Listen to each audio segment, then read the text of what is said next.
A PhD's secret weapon, the 4 biomarkers every expert should but doesn't analyze. These are the most useful tests and are the ones that no one ever orders. This video and podcast is available for free for 48 hours. After that, it is available only to MasterPass members. So check out the description for how to access it for all time.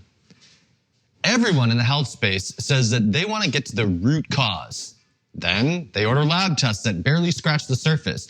Everyone in the health space says they want to support mitochondrial function, but they ignore the main fuels of the mitochondria when running labs.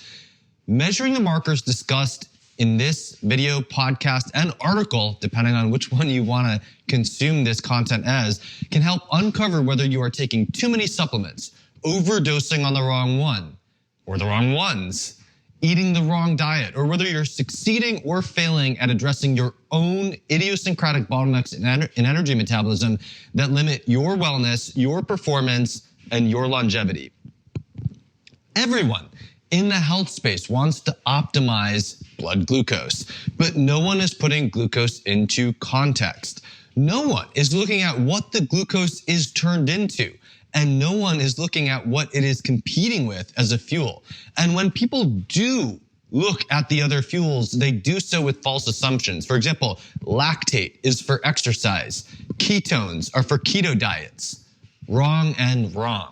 And the poor victim that always gets ignored is the redox status of these molecules, which may sound like a super nerdy concept, but it's actually the single most important thing you can understand if you want to get to the heart of why your mitochondria are not performing at their best.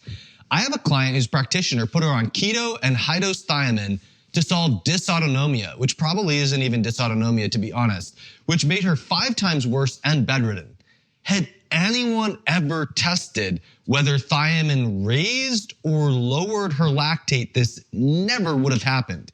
And yet, if anyone looked at the ratio of lactate to pyruvate and the ratio of the 2 major ketone bodies, beta-hydroxybutyrate and acetoacetate, one could quickly determine whether the most important mitochondrial fix for any given person would be thiamine, B6, or biotin on the one hand, or riboflavin, CoQ10, or copper on the other. And the craziest thing is that sometimes these nutrients are needed in isolated megadoses. So not CoQ10, copper, and riboflavin, but CoQ10 or copper or riboflavin to address an otherwise extremely difficult to find genetic idiosyncrasy in a manner where traditional measures of nutrient status, even the panels that I prefer as the most well-validated markers of nutritional status, would never help you because everything's normal.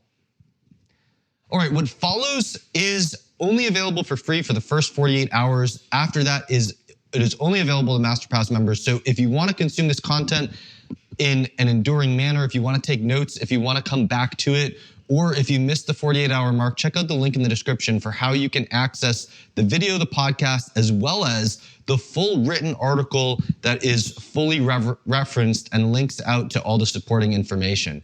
What you're going to find in here is, what do these ratios tell you? What are the many causes of elevated lactate? What are the confounders that you need to look for, especially if you're measuring lactate at home and can't measure pyruvate? When to narrow in on nutrition-responsive idiosyncrasies of energy metabolism, the normal biochemistry and physiology of lactate, pyruvate, and ketones, the normal ranges in blood and urine, the stability of lactate, pyruvate, and ketones in blood and urine, very relevant to how to take care of your samples for a test and whether the tests are valid or not. And then the big one that you really want to understand, and in fact, if you just want the practical stuff, you can just skip to this part. It's how to interpret the results. Potential uses of thiamine, riboflavin, B6, biotin, copper, CoQ10, low-fat diets, ketogenic diets, near-infrared, fasting feeding resets, methylene blue, PQQ, acetyl-L-carnitine, creatine, high-dose vitamin C, and MK4, and other things. And then at the end, we're going to put it all together into a practical unit, an algorithm of sorts. Okay, so let's start. What do these ratios tell you? So the first 5 sections we're going to go over now explain how these ratios can be measured and used in broad strokes to conveniently collect the major themes in one place. I would very much recommend that you consume the full article before acting on any information in these sections.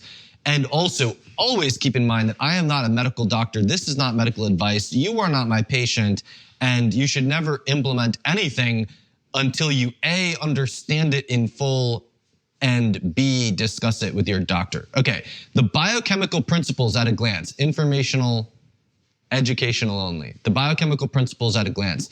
These are the principles involved. So electrons taken from glycolysis, which is how glucose is broken down, or how carbohydrates are broken down, are transported from the cytosol to the mitochondrion using the malate aspartate shuttle. In the mitochondrion, they have their energy extracted by the respiratory chain to use for the synthesis of ATP. If the breakdown of food energy exceeds the activity of the respiratory chain, electrons build up. As a release valve, the electrons are loaded onto pyruvate to form lactate in the cytosol. The cytosol is the main compartment of the cell. If you think of the cell as a many-roomed house, the cytosol would be like the hallway, and are loaded onto acetoacetate to form beta-hydroxybutyrate in the mitochondrion. The mitochondrion is usually called the powerhouse of the cell. You could think of it, if you're thinking of a many-roomed house, it would be the it would be the part of the basement where the burners are and whatever, I guess. But you could think of a mitochondrion as an organelle. An organelle is like a room in a house. The cytosol is like the hallway that connects all the rooms. You could think of it like that. And of course, if you're thinking of functionally, what do? The mitochondrion is the powerhouse of the cell. Okay, so the release valve in the cytosol is the conversion of pyruvate to lactate, and the release valve for the extra electrons in the mitochondrion is the conversion of acetoacetate to beta-hydroxybutyrate.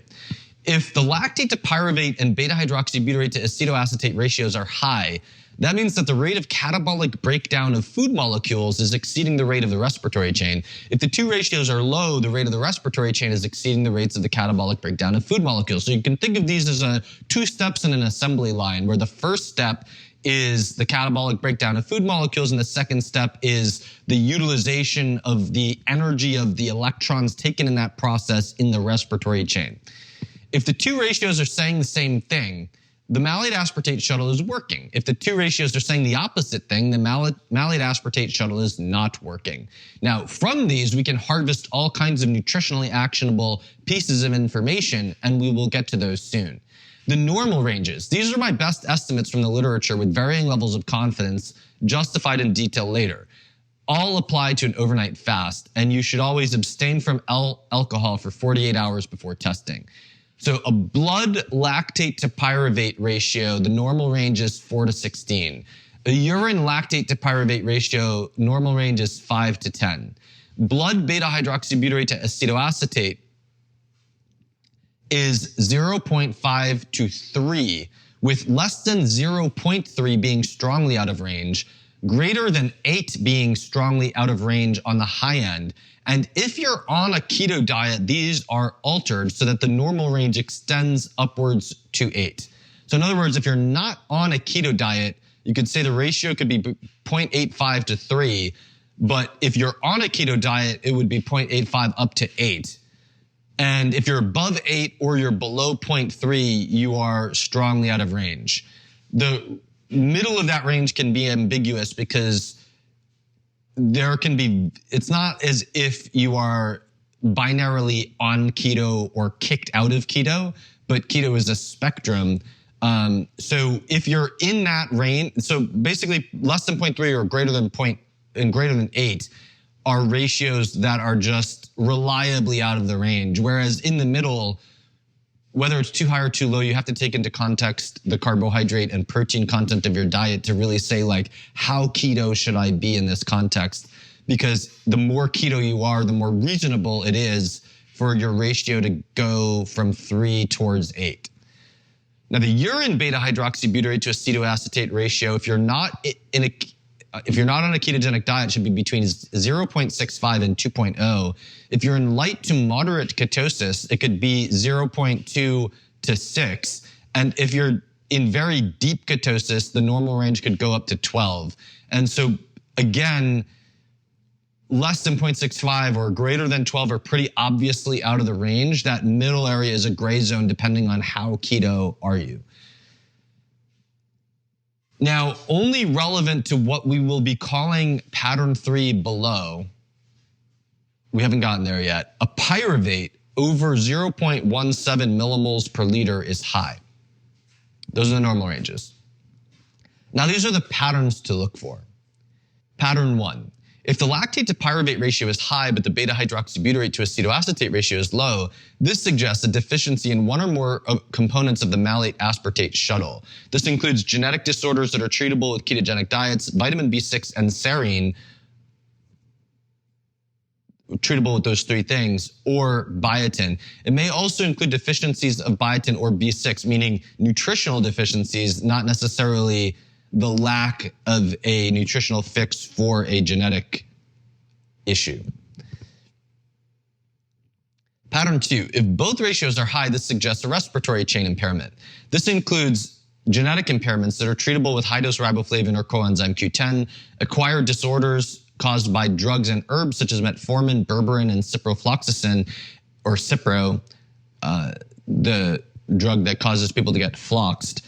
It may also include copper deficiency. This pattern may also indicate potential roles for ketogenic diets, low-fat diets, high-dose vitamin C and K, methylene blue near infrared, or stimulation of mitochondrial turnover using various drugs or using my fasting feeding reset, all depending on the specific subtype of the respiratory chain impairment. In other words, this isn't a bucket where the bucket of those things helps. It's a bucket of different types of impairments where different things in that bucket may help, if that makes sense. Okay, pattern 3 is high pyruvate, normal or low lactate to pyruvate ratio. Lactate is usually elevated but doesn't need to be for pattern 3, and this would suggest a genetic impairment that could be treated with a ketogenic diet or thiamine in high doses. However, simple dietary deficiency of thiamine is not likely to cause this pattern. If there's more than one underlying problem, these 3 patterns can combine into 4 additional patterns in the way that the 3 primary colors combine to form 3 secondary colors, or can all be mixed together to make the color brown. This diagram that's being shown in the video and is shown in the article, so if you're listening to this on a podcast, you might want to check out the video or the article to see the diagram, is going to be discussed and justified later, but is placed here for general convenience. And so what this is saying is if you make malate aspartate shuttle the red zone, a respiratory chain impairment the blue zone, and pyruvate dehydrogenase the yellow zone, those are the 3 primary colors, and you can have the red and yellow zones mixed to make orange. You can have the blue and red zones mixed to make purple, and you can have the blue and yellow zones mixed to make green, and then you can have all of the colors mixed together to make brown, and that leaves us with 7 different patterns that we can take they include the original primary colors, the secondary colors, and the brown.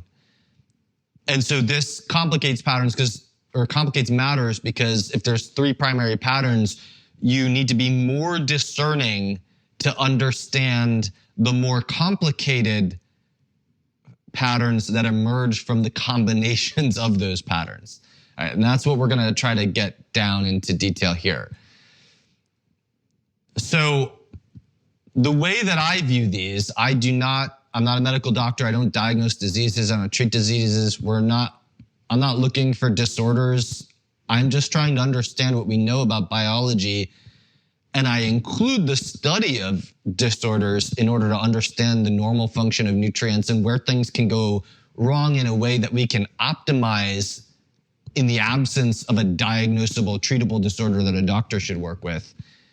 And so the way that I look at this is that we can use these markers, especially the ratios of the 4 markers, so the lactate to pyruvate ratio and the beta hydroxybutyrate to acetoacetate ratio, which we could also call the ketone ratio, to look at the use of thiamine, B6, or biotin, and how these could be imbalanced with riboflavin, copper, or Q10. This could be manifested as, just as a general example, by a failure to fix a high lactate to pyruvate ratio when the ketone ratio flips from low to high. And if you look at the diagram, this would be signified by seeing someone move from purple to blue. And so we can expand on any of these mixed conditions and we'll go in detail through each one, but this is just an example. So at the beginning, I had said that a client got worse with high-dose thiamine and the ketogenic diet. So this, clearly, in this case, the practitioner thought they had the same problem and had recovered with high-dose thiamine and a ketogenic diet, and made the grossly ridiculous assumption that because they got better from one problem with one solution that their patient would, which if you are a normie sounds totally reasonable, but if you understand idiosyncratic bottlenecks in energy metabolism, the fact that everyone has them, then it's insane. And I mean, it plays out as insane because it actually made the person 5 times worse. So in that case, especially with the work that we've done together, it's now become exceedingly clear that what happened was this, well, what happened, what is very clear is this person has a combination of, so this isn't exactly the issue that's shown in the diagram. This person, because the assumptions of the practitioner were thrown on top of it, right? So had I been looking at this person, what would have happened would have been that the lab work would have first revealed that the primary problems were a combination of a fatty acid oxidation disorder and a respiratory chain impairment.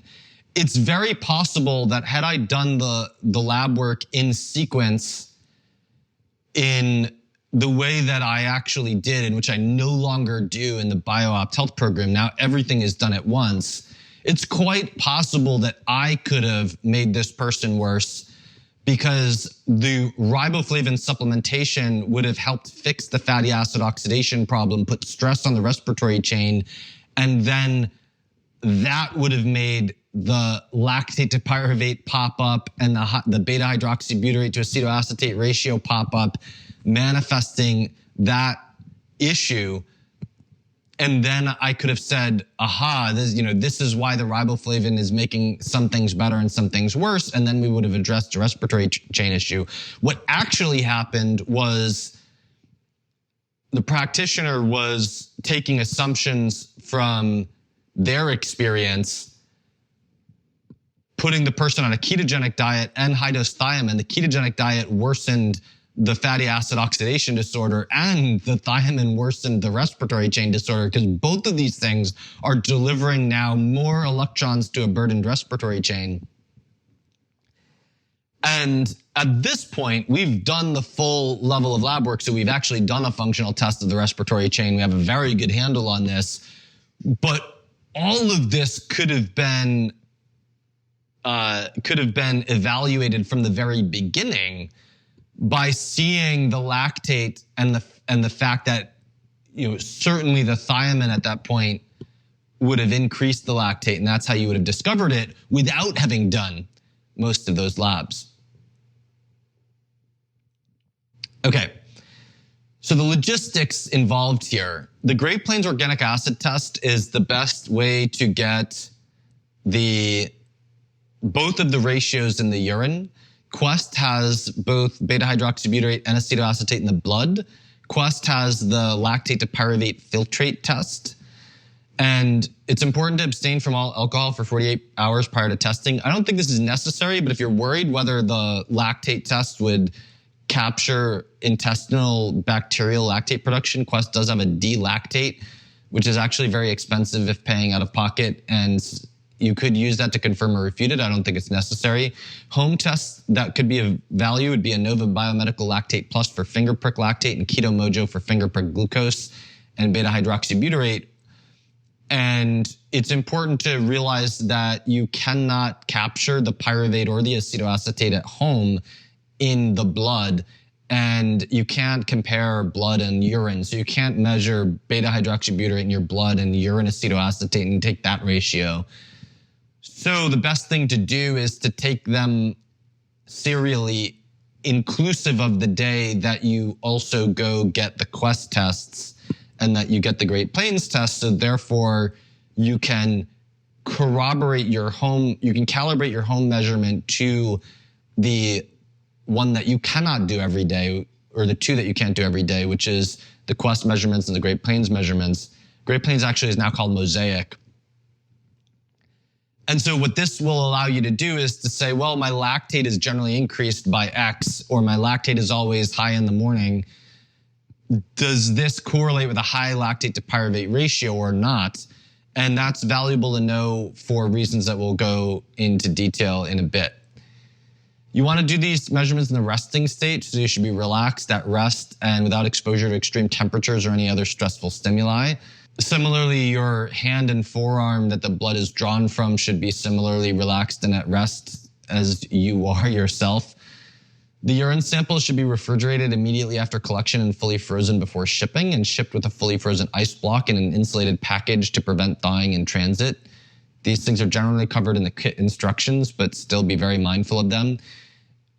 The blood processing, so the blood samples for the ketone ratio do not require special processing. However, when the blood is drawn for the lactate to pyruvate ratio, the phlebotomist has to have ice cold perchloric acid in an open tube ready to be mixed with the blood immediately after drawing. It must then stand for 10 minutes before centrifuging. The person getting the test done must be informed of this, print out the instructions of the lab, show them to the phlebotomist, and verbally confirm that they have the perchloric acid, must know it has to be mixed immediately before centrifuging. Otherwise, there's a high likelihood of lack of familiarity on the part of the phlebotomist that will ruin the results. In my experience, you probably don't want to call them and ask, because they probably don't even know, and you want to go there and insist that your doctor told them that they go look for the perchloric acid and it's probably in the freezer. I'm serious. So urine versus blood, I have higher, I'll say one more thing. The Quest instructions say that you can't wrap that you can't wrap up the arm for the blood draw. That actually doesn't matter. It only increases lactate if it's like 20 minutes that it's wrapped up for. But so it's exceedingly important to mix it with the perchloric acid in the right volumes and let it stand for 10 minutes before centrifuging. It doesn't matter what they say about wrapping the arm. Urine versus blood. I have higher confidence for the blood ranges than the urine ranges, and the normal kidney handling of lactate suggests that blood will more faithfully communicate metabolic changes than urine, specifically for the lactate to pyruvate ratio.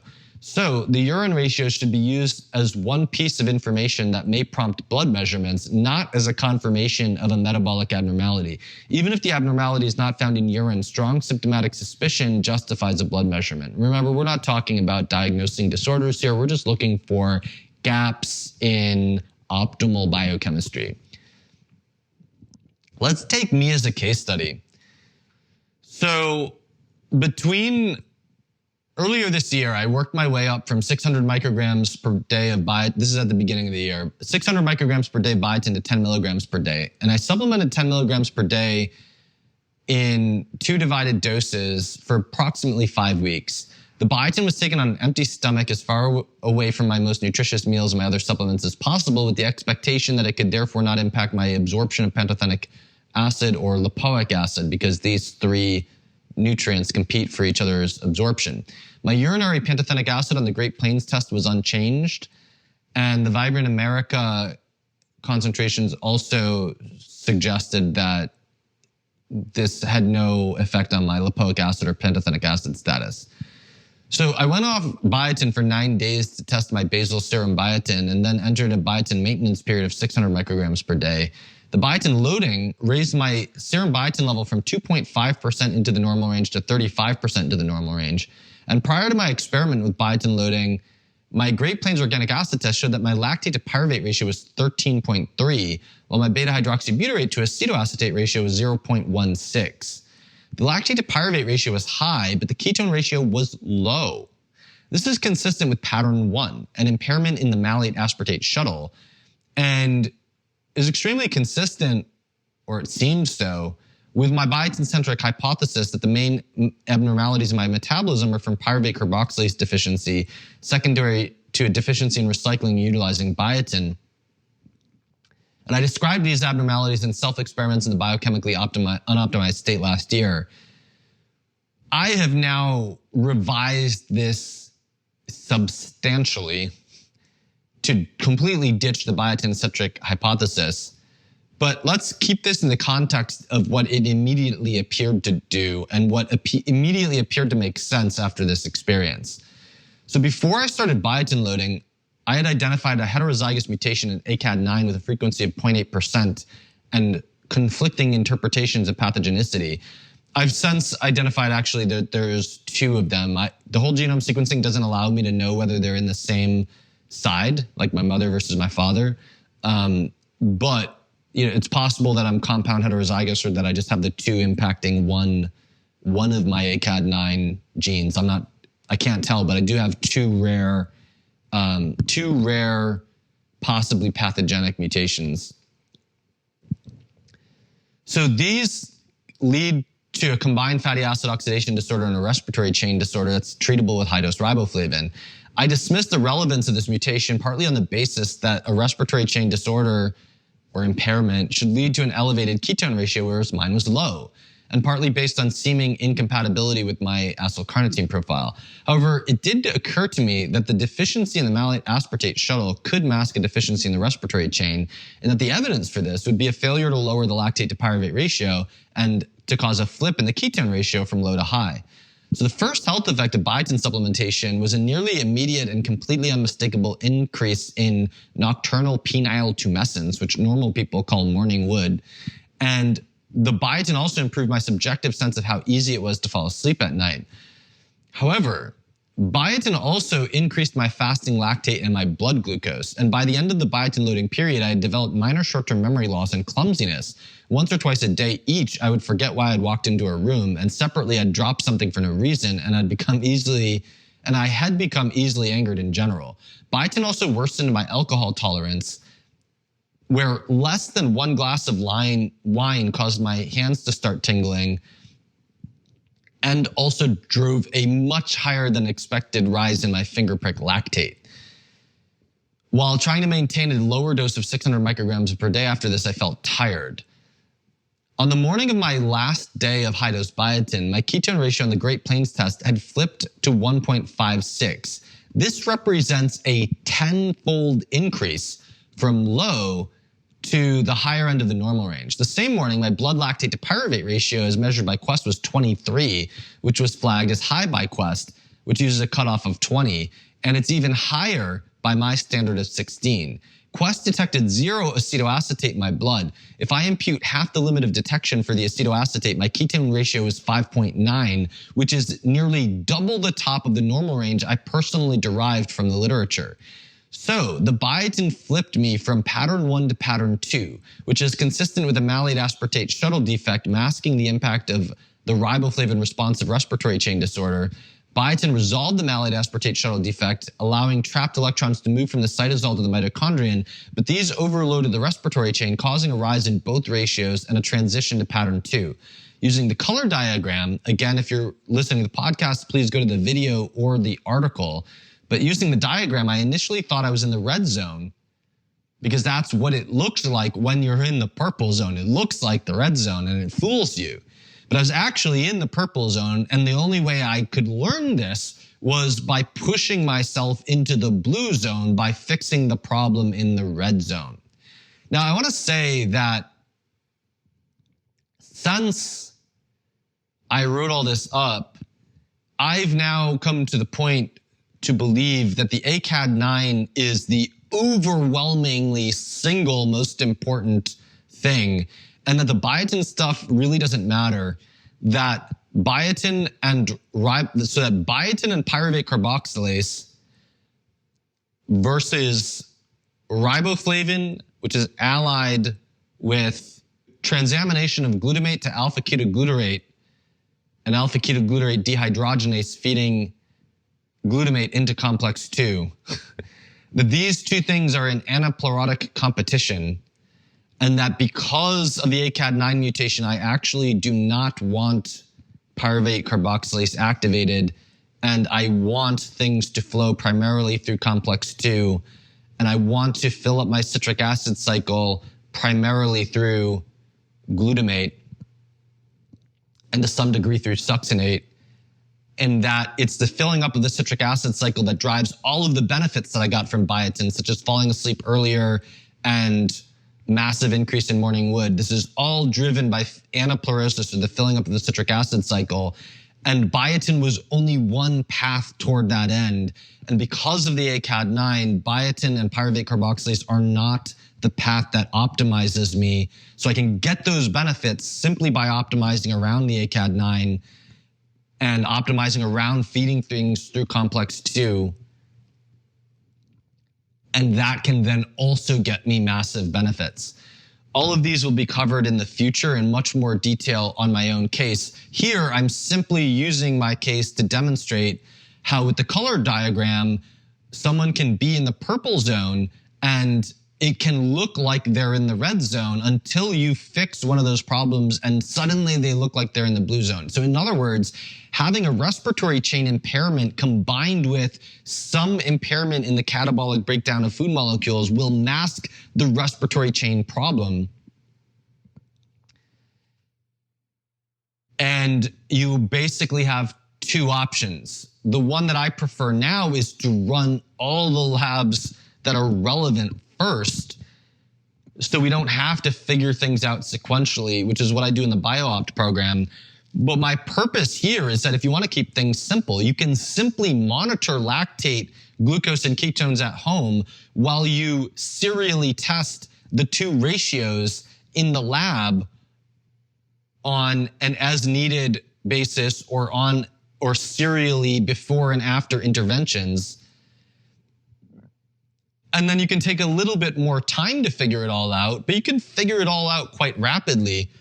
And you can have real-time measurements in home where you try to fix something that looks like a thiamine problem, but your lactate goes through the roof, and now you have a heads up that you're either making something worse or you are fixing one problem and revealing another. And this can rapidly tune you in to make sure that you don't push things too far when you are pushing yourself in a very negative biochemical trajectory. So interestingly, a caveat to my own measurements were that my urinary lactate and lactate to pyruvate ratio on the Great Plains test, or now Mosaic test, actually went down. And I don't have any preloading blood tests from Quest. However, my waking finger prick lactate that day was 2 millimoles per liter, which was up to that point my highest morning lactate ever. The only thing that's ever pushed my morning lactate higher than that has been eating maple syrup due to a fructose issue, but that's separate. So my finger prick lactate had been increasing the entire time. And had I paid more attention to it, and had I not been stuck in my biotin-centric hypothesis, I could have stopped that or eased back on it a lot earlier. But in any case, I think the blood results for the lactate to pyruvate ratio more faithfully reflect the physiological processes of interest. And I believe this is best explained by the kidney having a greater oxidative reserve than the liver in the fasting state, and having a stronger propensity to use even extremely high concentrations of lactate for energy or for gluconeogenesis. And I'm going to explain these principles further in the sections below. So withdrawing the biotin made the short-term memory loss, clumsiness, and quick temper disappear.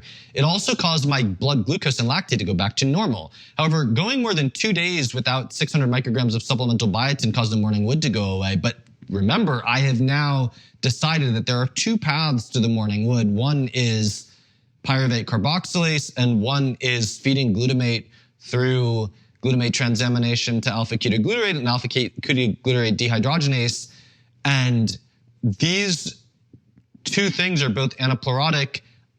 All I need is citric acid cycle anaplerotic to get decreased sleep latency and increased morning wood that I got from biotin. I don't need biotin for it. And so at the time, I had concluded that originally I needed a maintenance dose of 150 to 300 micrograms of biotin per day. But I'll tell you now that since I've gotten rid of the biotin and have focused on the riboflavin feeding complex 2, I've increased my calorie intakes from 2,400 calories a day to 3,500 calories a day to prevent myself from leaning out too much. So take that for what you will, but I'll be covering that later. Not in this video podcast, but in a future article. All right, enough about me. Let's get into the science. So first of all, elevated lactate has many causes.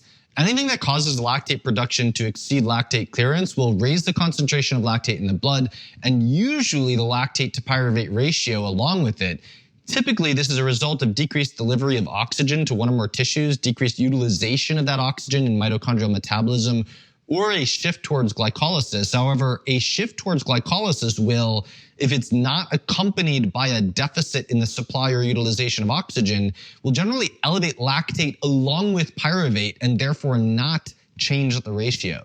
So for example, adrenaline and cortisol should increase glucose, increase pyruvate, increase lactate together because glucose is being mobilized to be burned for energy and all aspects of that process are going up. By contrast, anemia should cause tissue hypoxia, which will increase the lactate to pyruvate ratio. Insulin should lower blood glucose, increase pyruvate and lactate together, but in the presence of healthy mitochondrial function, it should not raise the lactate to pyruvate ratio. Insulin also suppresses ketogenesis, but should not do anything in particular to the ketone ratio. In diabetes, the lack of insulin signaling causes glucose and ketones to rise, but does nothing in particular to the ratio. Thus, during diabetic ketoacidosis, lactate is moderately elevated at 1.6 millimoles per liter, but the lactate to pyruvate ratio is normal at 11.1. The ketones are sky high with a total over 10 millimoles per liter, but their ratio is normal at 3. Alcohol raises lactate, and especially when used without carbohydrate and protein, is ketogenic. Each molecule of alcohol generates one NADH in the cytosol and one in the mitochondrion. I described the biochemistry behind this in more detail in Why Alcohol Raises Lactate, a section of my self-experiments in the biochemically unoptimized state.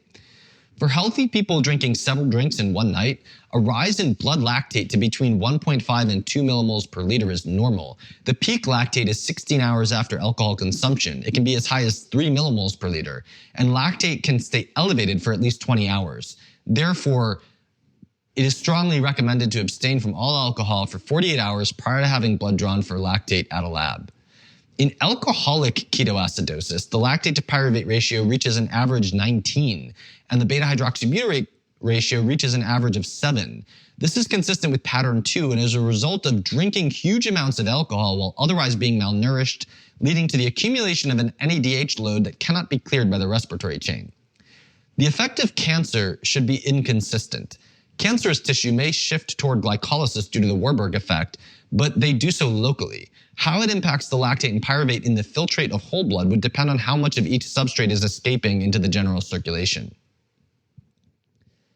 Here is a list of causes of elevated lactate: high-intensity exercise, cardiogenic or hypovolemic shock, advanced heart failure or severe trauma, sepsis, hypoxemia, which generally needs to be severe with a partial pressure of oxygen under 30 milligrams per millimeters mercury to rise lactate to acidosis levels, carbon monoxide poisoning, seizures, shivering, diabetes, cancer, liver disease, pheochromocytoma, a usually non-cancerous catecholamine-secreting tumor of the adrenal gland, cocaine, propofol, which is an anesthetic, reverse transcriptase inhibitors that are used to treat HIV, beta-2 agonists used to treat asthma and COPD, or chronic obstructive pulmonary disease, methanol, ethylene glycol, diethylene glycol, and propylene glycol.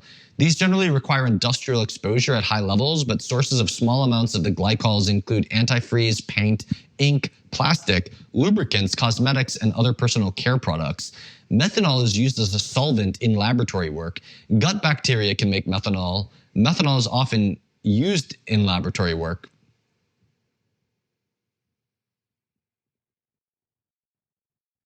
Commercial ice cream has propylene glycol added to it to make it soft as soon as it comes out of the freezer. Cyanide, exposure to which is typically industrial or in the course of lab work, but small amounts come from cigarette smoke and vegetables, especially those rich in glucosinolates, nitriles, and cyanogenic glycosides, as discussed in my thyroid toxins report. Anemia, which needs to be severe with a hemoglobin under 5 grams per deciliter to raise lactate to acidosis levels. Salicylates found in aspirin and in many fruits, vegetables, herbs, and spices. Metformin used to treat diabetes, and thiamine deficiency. Acid-base disorders can cause lactate to rise. An alkaline state promotes glycolysis, and since an acidic state does the opposite, acidity drives the cell to export lactate into the blood to preserve its ability to run glycolysis. So either of these deviations can raise lactate. Among the many causes of acid-base imbalances, we have vomiting causing alkalosis through the loss of stomach acid and diarrhea causing acidosis through the loss of bicarbonate. Infections, especially of the urinary tract, can raise lactate. Fermented foods and gut bacteria can be sources of lactate, although this is generally D-lactate, or at least it generally includes D-lactate. If bacteria are the source of systemic lactate, you can confirm it with a test for D-lactate because they generate a mix of L and D, and human metabolism only produces D-lactate from methylglyoxal, which I did my doctoral dissertation in, and converts it to pyruvate, but most human lactate is L-lactate.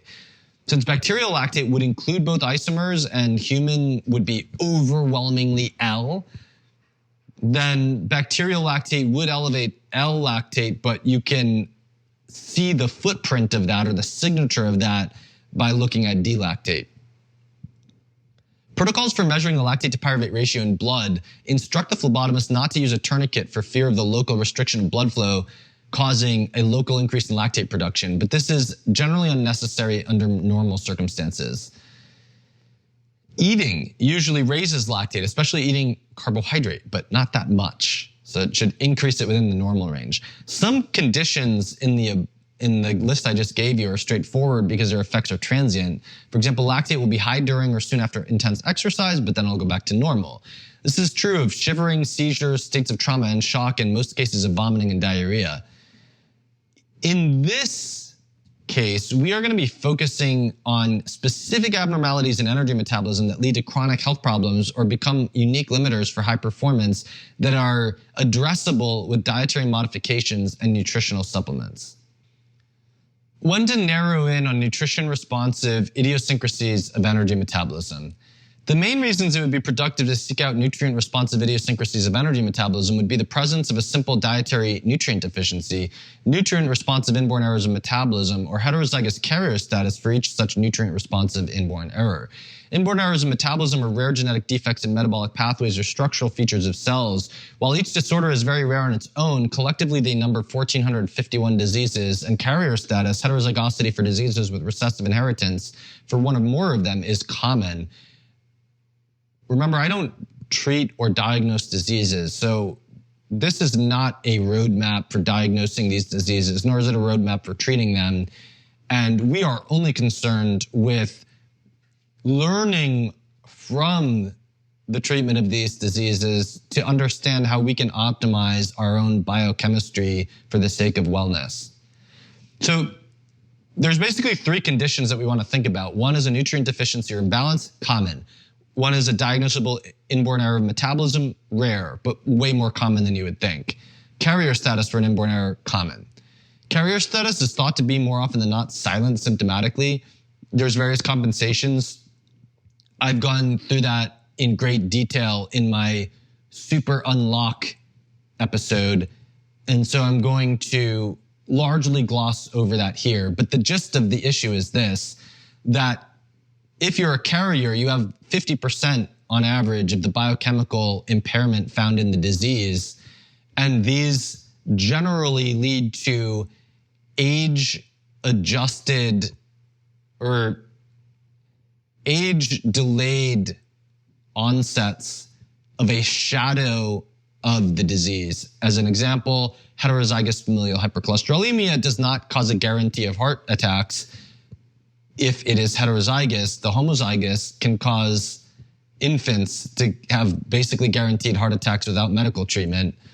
The heterozygous carrier status just leads to heart disease starting to emerge at age 35 and then becoming more common with the peak increase in risk found around age 60.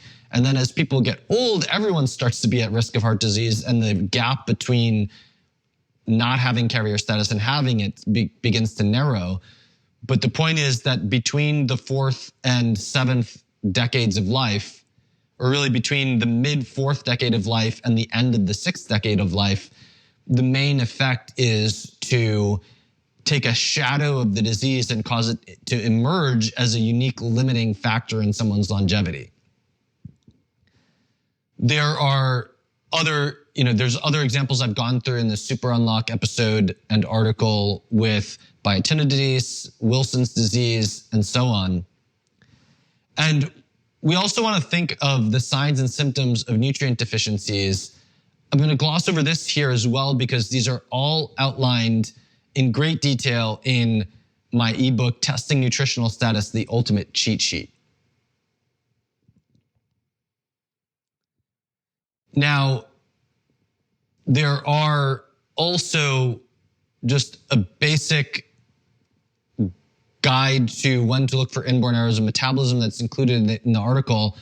I'm going to gloss over that as well here. And so I'm going to summarize this part by just saying that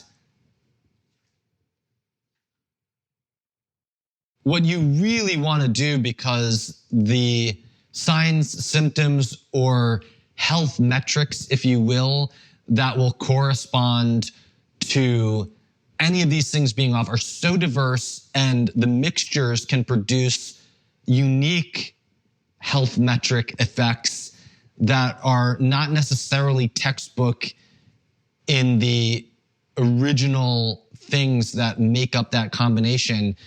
And so I really, really think that this is something where if you are interested in optimizing your biochemistry, you simply should be measuring glucose, ketones, and lactate at home, and you should be serially testing their ratios in a lab to correlate with those with your home measurements.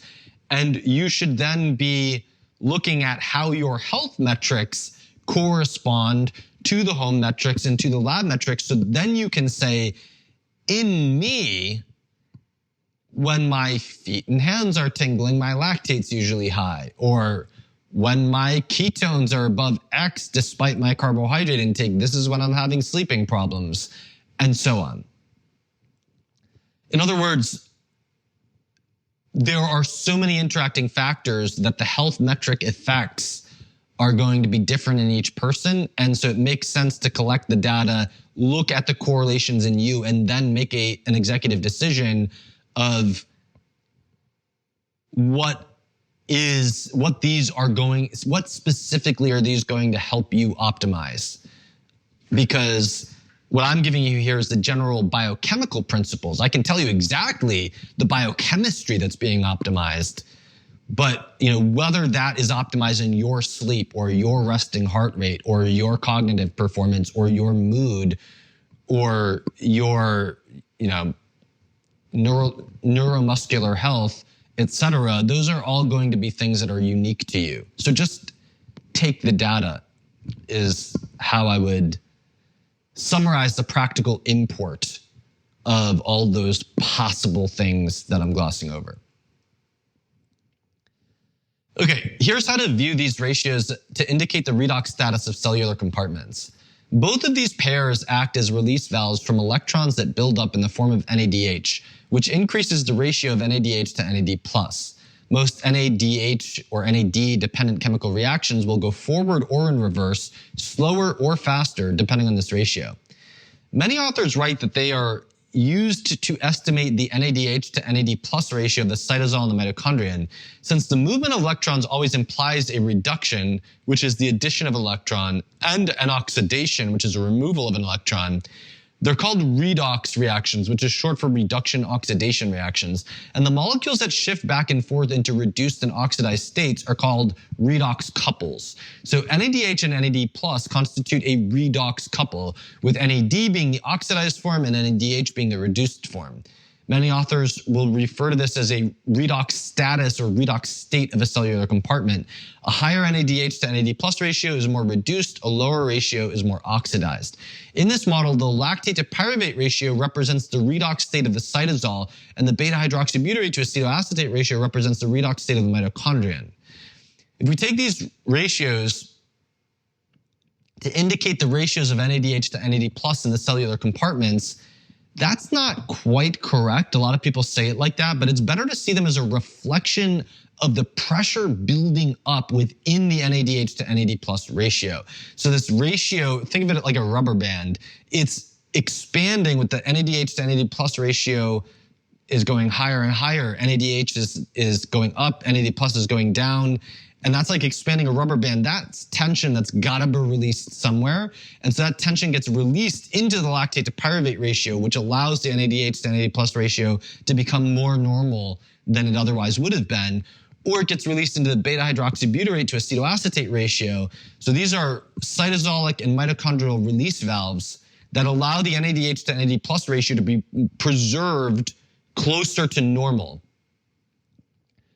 But that doesn't mean that the pressure is not released in other directions. So rather, it's also the case that reactions that go forward when NAD plus is high are more likely to operate in reverse and vice versa. So you've used the release valves, but you've also released a mess because you didn't only use the release valves, right? The release valves are essentially minimizing the mess that you would make if you didn't have them. But they're not perfect, so you will make a mess in cellular metabolism by having that pressure build up too high.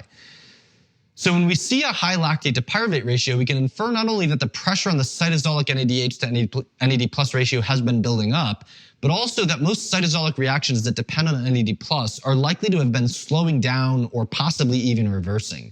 Similarly, when we see a high beta hydroxybutyrate to acetoacetate ratio, we can infer not only that the pressure on the mitochondrial ratio has been building up, but also that most mitochondrial reactions that depend on NAD plus have likely to been slowing down or even reversing. And this has two important implications. So first, when looking at biochemical panels such as amino acids and organic acids, we should be able to see reactions changing in the direction we would predict from altered pressure within the cytosolic NADH to NAD plus ratio. Second, these ratios will critically alter the rates of glycolysis and beta oxidation. If the respiratory chain is not clearing out the electrons that they're carrying, glycolysis and beta oxidation will slow. But if the cell is hungry for energy, it will need to use the two release valves to keep glycolysis and beta oxidation going. The next thing we'll discuss is that they share in common how they wind up in the urine. And this may seem out of place before discussing how they wind up in the blood, but I'm going to talk about it here because it's broadly applicable to our discussion of each individual pair that follows. In other words, when we talk about how they get in the blood, it becomes different. This is what they share in common. So this is how the kidney filters and reabsorbs these fuel molecules. To understand how lactate and pyruvate wind up in the urine, we need to consider briefly how urine forms. And if you are watching the video or you are looking at the article, you'll see a figure from the 14th edition of the Tortora and Derrickson Anatomy and Physiology textbook, which is now in its 16th edition. And it's showing you as follows. So the glomerulus is a ball-shaped capillary bed embedded in a double-walled cup of epithelial tissue known as the glomerular capsule. Blood is filtered from the capillaries into the capsule to form the glomerular filtrate, which eventually becomes the urine. We have another figure that you can find in the video or in the article that illustrates this in a little bit more detail. The membrane of the capsule has three layers. The first has large holes that allow everything through except blood cells and platelets. Thus, it allows plasma through.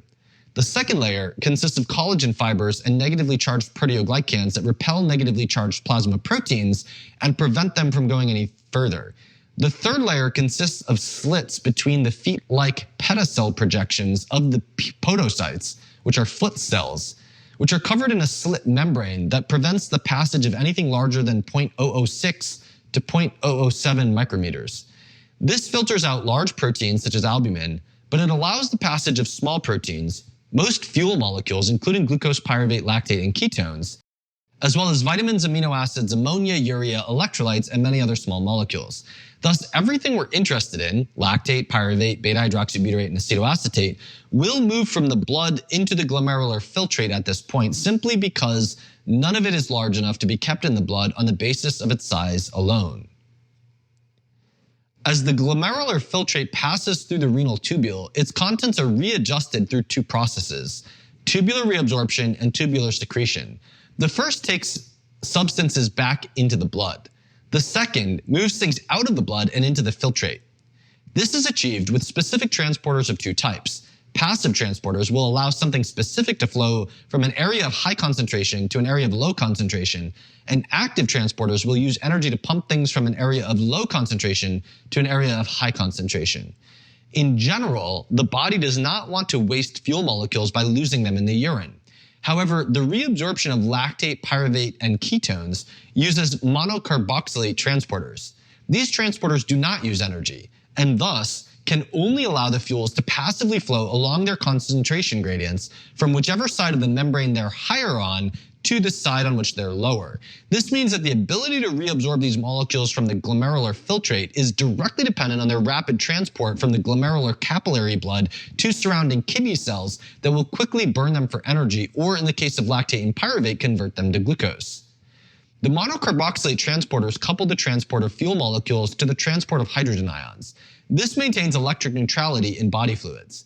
Since hydrogen ions are responsible for acidity, these fuel molecules are less likely to be reabsorbed during acidosis, when the priority of the kidney is to allow hydrogen ions to be flushed into the urine.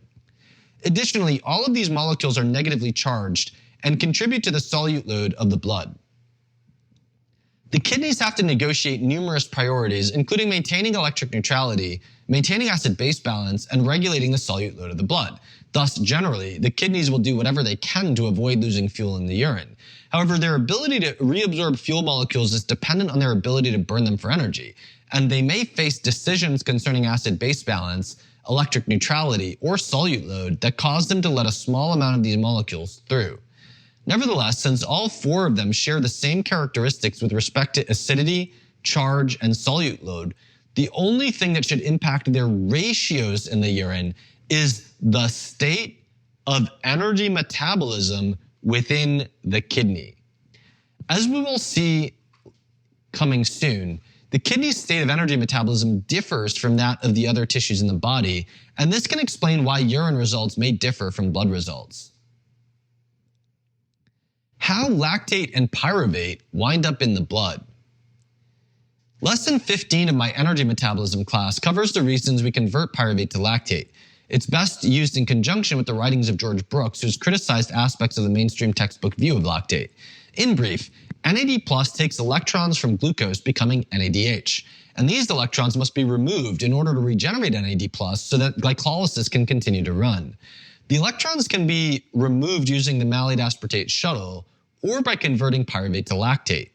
If the respiratory chain is functioning highly enough to harvest the energy in those electrons and use them to convert oxygen to water, the malate aspartate shuttle or lactate will bring the electrons from the mitochondrion for that purpose. However, if the respiratory chain is not functioning highly enough, or if the malate aspartate shuttle is not working, the electrons become stuck in the cytosol and there's nowhere for them to go except to leave the cell carried by lactate. The relative role of lactate itself versus the malate aspartate shuttle in moving the electrons into the mitochondrion is controversial, but it's clear that both paths exist and that the relative importance of each of them depends on the type of cell being studied. There are several tissues where lactate that leaves one cell is taken up to be used for energy in a nearby cell. Astrocytes feed lactate to neurons. The Sertoli cells of the testicles feed lactate to sperm. In the kidney, the medulla feeds lactate to the cortex. During exercise, fast-twitch muscle fibers feed lactate to slow-twitch muscle fibers. Gut metabolism of microbial lactate is poorly understood. Most likely, lactate-producing bacteria feed lactate to other bacteria that consume it and generate propionate, butyrate, acetoacetate, and succinate. They may also feed the lactate to intestinal cells. In the eye, the cells of the cornea and lens have low densities of mitochondria to allow a clear light path through, and they feed lactate into the anterior chamber of the eye. Whether it winds up in the blood or is oxidized within the eye is unclear. Red blood cells have no mitochondria. This makes room for hemoglobin so that they can carry oxygen. They thus rely exclusively on producing lactate to regenerate NAD+, and they have nothing that they can do with lactate or pyruvate except send them into the blood. Red blood cells act as a major buffer for excursions of blood glucose, and they take up glucose after a meal to metabolize it to pyruvate and lactate or to store it as glycogen. As a result of this, red blood cells are responsible for nearly constant drip of lactate and pyruvate into the blood and are mostly responsible for the basal levels of these substances and for their rise in response to a carbohydrate-rich meal. During sufficiently high-intensity exercise, lactate production by fast-twitch fibers exceeds the capacity of slow-twitch fibers to consume it, and this causes blood lactate to rise. The liver clears 70 to 80% of lactate from the blood, and the kidney clears most of the remainder. In both tissues, the fate of the lactate is largely to be converted to glucose, which is then returned to the blood. When this is caused by glycolytic activity in muscle, the muscle reuses the glucose to make lactate again, and this is known as the Cori cycle. The clearance of lactate by the liver and kidneys restrains the blood lactate from rising excessively and makes the rise that occurs in high-intensity exercise return to baseline very quickly. Typically at rest, blood pyruvate concentrations are 0.1 millimoles per liter, and blood lactate concentrations range between 0.5 and 1.5 millimoles per liter, yielding a normal lactate to pyruvate ratio close to 10. However, hypoxia or other disruptions to metabolism can increase lactate production by any tissue far above normal, increasing entry of lactate into the blood. If these disruptions also impact the liver and kidney, this will disrupt lactate clearance. As a consequence, blood lactate will rise above normal. How lactate and pyruvate wind up in the urine. Kidney seems to have a greater capacity than liver to oxidize lactate, and acidic conditions strongly stimulate the kidney's conversion of lactate to glucose. Thus, urine lactate may often be normal when blood lactate is elevated, and during intense exercise it raises plasma lactate to 20 millimoles per liter. Only 2% of the lactate cleared from plasma winds up in the urine. In animal experiments, artificially sustained lactic acidosis at 10 millimoles per liter causes 10 to 12% of the lactate cleared from plasma to wind up in the urine. Nevertheless, since the tubular reabsorption is dependent on the metabolic clearance of these molecules within the kidney cells to form glucose or ATP, and since the two molecules have similar impacts on other priorities of the kidney such as charge, acidity, solute load, and so on, their loss in the urine should increase if the kidney lacks sufficient energy to invest in gluconeogenesis, and their ratios should, in principle, reflect the state of the NADH to NAD plus balance within the kidney. Now that's lactate and pyruvate. This is how ketones wind up in the blood and urine. Our most detailed understanding of how different tissues handle ketogenic conditions comes from early research in obese humans subject to extended fasting. This will be the main source of what I'm about to say, along with lessons 32, 33, and 34 of my energy metabolism class. During ketogenic conditions, the liver makes ketones for the rest of the body, and during extended keto adaptation, almost entirely for the brain. The liver therefore bears the brunt of fatty acid oxidation for far more than its own needs for ATP, and becomes buried in electrons removed from fatty acids during their partial breakdown into ketones. Thus, the mitochondrial release valve is initiated. Acetoacetate is converted to beta-hydroxybutyrate. As with the lactate release valve for glycolysis, this converts NADH to NAD+, which can then be used to keep fatty acid oxidation going. The liver releases more than 80% beta-hydroxybutyrate. Beta-hydroxybutyrate must be converted to acetoacetate using succinyl-CoA before it can be burned for energy. Succinyl-CoA must be produced from glucose or amino acids. Under conditions of carbohydrate restriction, glucose is conserved and succinyl-CoA will be largely derived from amino acids. During these conditions, the kidney is far more electron poor than the liver since it is not tasked with burning fatty acids for the rest of the body. It does, however, engage in a significant amount of gluconeogenesis from amino acids. Gluconeogenesis requires a threefold leveraged investment of ATP, operating at a major loss for the sake of the tissues that need the glucose. Because of its high rate of amino acid metabolism, the kidney has an abundance of succinyl-CoA.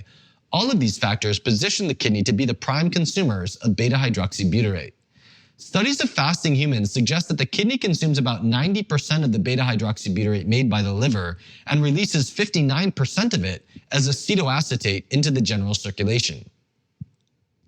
This allows the kidney to earn 1.5 molecules of ATP for each molecule of beta-hydroxybutyrate that it converts to acetoacetate, which it can then invest in the expensive process of gluconeogenesis.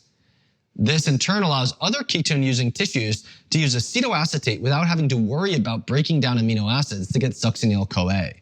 However, during extended keto adaptation, the muscle primarily burns fatty acids for energy, saving ketones for the brain. Muscle, under these conditions, will extract acetoacetate from the circulation and release beta-hydroxybutyrate. My suspicion is that it does this because fatty acids are burned for energy in the mitochondrion, unlike glucose, which is burned for energy in the cytosol. Thus, fat-burning muscle does not have access to the lactate-based electron release valve. Moreover, since muscle is completely oxidizing the fatty acids for energy rather than making ketones, it also does not have access to the ketone-based release valve unless it extracts acetoacetate in from the blood for that purpose. Thus, while the liver initially sends ketones into the blood in a roughly 4.5:1 ratio in favor of beta-hydroxybutyrate, this proportion will go up and down as the kidney and muscle flip it back and forth to manage their own electron balance. As most ketone-using tissues preferentially take up acetoacetate, since it's easier to burn it for energy. What you see in the blood during a venous draw or a finger prick will reflect all of these processes collectively. Most likely, as a result of the kidney's conversion of beta-hydroxybutyrate to acetoacetate, the urinary excretion of acetoacetate after an overnight fast is greater than that of beta-hydroxybutyrate. However, under extended keto adaptation, most tissues reduce their ketone utilization to conserve ketones for the brain. Beta-hydroxybutyrate levels in the plasma rise considerably, and a beta-hydroxybutyrate comes to strongly dominate acetoacetate in a urine ratio of about 8:1.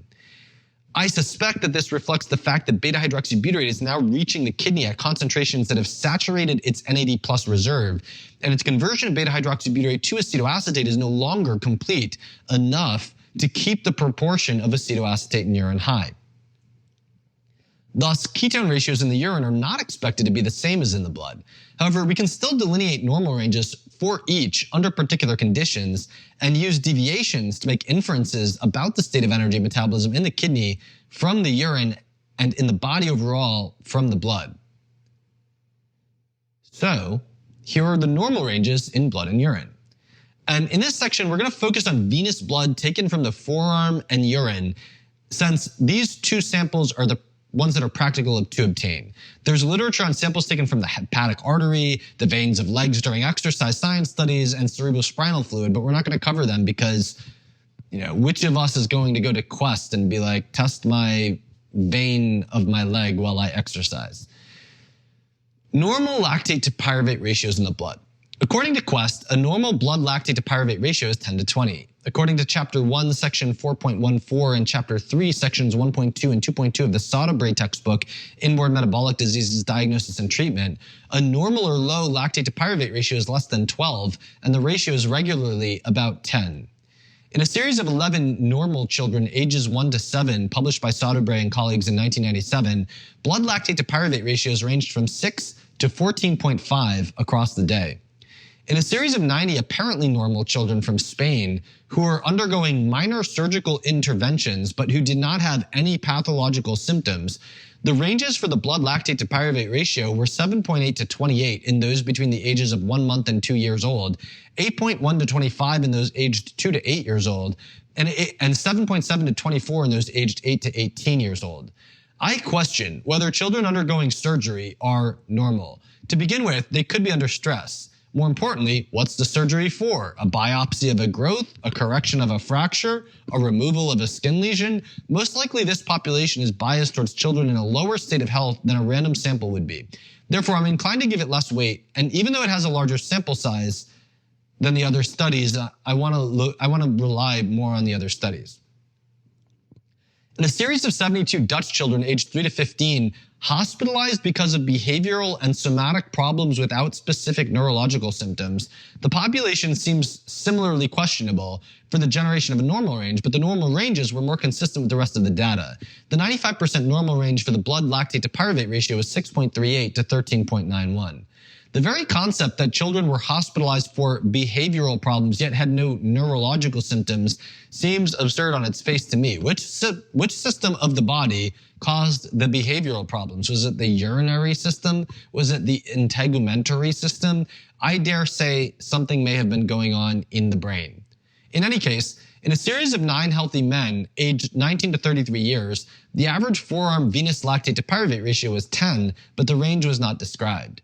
In 12 patients with subclinical hypothyroidism, mostly women aged 24 to 63 years old, and in 10 sex and age-matched controls, the mean resting blood to lactate pyruvate ratio was approximately 9, but the range was not given. In 48 mostly Caucasian French men and women aged 30 to 60 years old, the blood lactate to pyruvate ratio ranged from 4.4 to 15.7. In a series of 76 men and 23 women in the UK, blood lactate to pyruvate ratios ranged from 5.1 to 15.4, with no difference between men and women. I did my best to sift through many hundreds of studies that come up in keyword searches and find those that give ranges for healthy subjects when blood is drawn from the forearm vein. I'm not confident it's comprehensive, but as far as I can tell, the normal range is 4 to 16 with an expected average of 10, and the Quest range is shifted too far to the high end of that. Now let's look at normal lactate to pyruvate ratios in the urine. Neither the labs nor textbooks offer ranges for urine lactate to pyruvate ratios. In my best attempt to comprehensively search the literature, I was able to find only one study that reported urinary lactate pyruvate or the lactate to pyruvate ratios in a format that would allow a description of the distribution. In 4 normal adult controls, the urinary lactate to pyruvate ratio is 5 in 2 subjects, 10 in 1, and 11 in the 4th. It's notable that these values are quite similar to those of the blood, with the average of 8 leaning a little bit more in the direction of pyruvate, as would be expected from the apparently greater NAD+ reserve of the kidney compared to the liver. In another study of 10 kidney donors between the ages of 19 and 65, the urinary excretion rates as a function of blood concentrations was reported for each individual. They tended to excrete between 0.3 and 0.8 as much lactate as pyruvate compared to what would have been predicted from their blood concentrations. It's not possible to reverse engineer the urinary concentrations from this. However, if the average plasma ratio is 10 and the average ratio of excretion rates is 0.5, then this would at least be consistent with the average ratio in urine being approximately 5. This is fairly close to my estimate of 8 from the previous study, despite both having very small sample sizes. I was unable to find any other studies with the data in the format needed for this analysis, so I would say with low confidence that a normal range for the urinary lactate to pyruvate ratio is 5 to 10. Now let's look at the normal ratios of ketones in the blood. In early experiments on fasting humans, the typical ratio of beta-hydroxybutyrate to acetoacetate starts around 2 and reaches as high as 6. However, the range of ratios were never reported.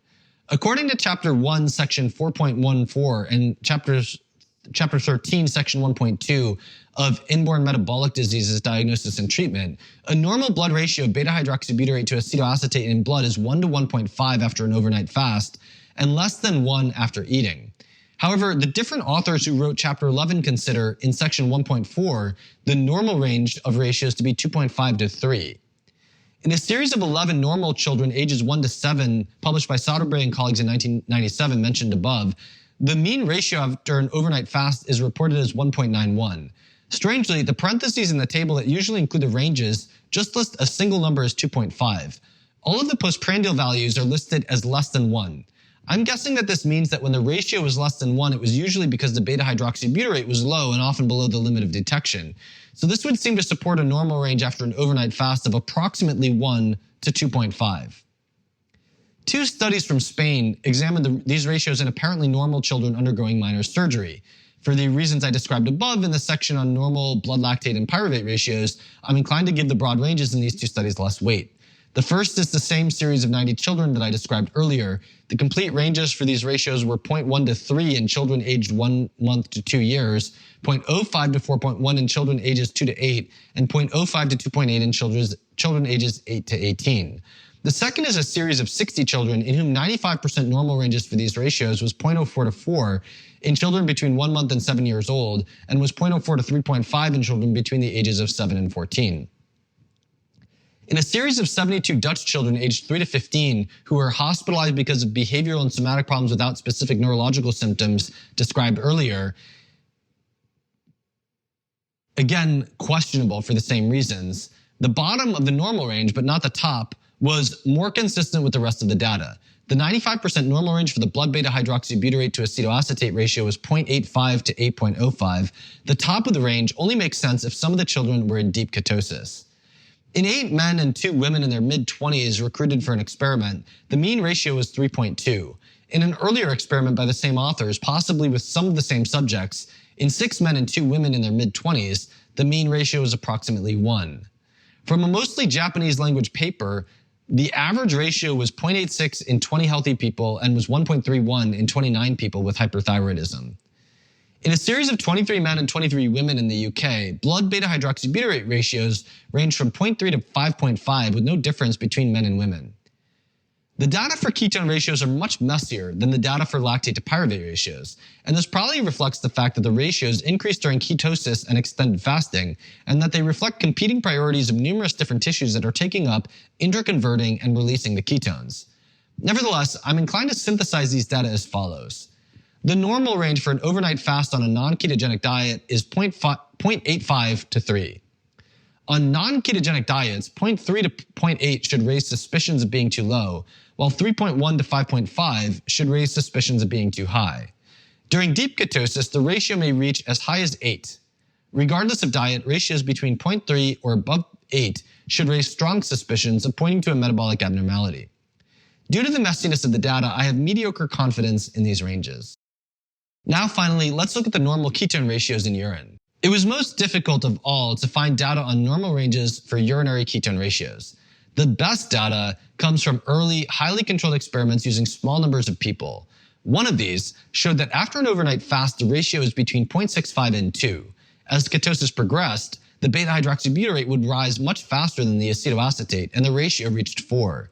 However, another early study found that the ratio rises to 8 after 38 days of fasting. In the first study, Table 6 contains 153 individual measurements taken throughout the study in 11 subjects, 7 men and 4 women. I extracted them, discarded 3 where the acetoacetate concentration was 0, and calculated the ratios of the 150 remaining measurements in a spreadsheet. In the video and in the article, you can see the distribution in a diagram. The full range is 0.1 to 11.6. The data are heavily skewed towards the lower end, meaning the mean is 1.7, the median is 1.2, and the 95% of measurements in the middle, excluding the lowest and highest 2.5%, are between 0.18 and 6.1. However, the lowest values include early ketosis, when the acetoacetate starts rising, before the beta-hydroxybutyrate takes over in deeper ketosis. Thus, I would include them in the normal range for ketosis, but not in an overnight fast. From this very limited data set, I believe the normal range for an overnight fast is 0.65 to 2, while the normal range during ketosis is 0.2 to 6, with values expected to be as high as 8 to 12 during very deep ketosis. Due to the limited data, I have low confidence in these ranges. All right, now let's talk about the stability of lactate, pyruvate, and ketones in blood and urine. And this is important because it tells us whether we can rely on the data that we get, and it tells us how to take care of the samples in the right way. So there's several stability issues that we need to be concerned with. The first is that acetoacetate and pyruvate are both keto acids, whereas lactate and beta-hydroxybutyrate are both hydroxy acids.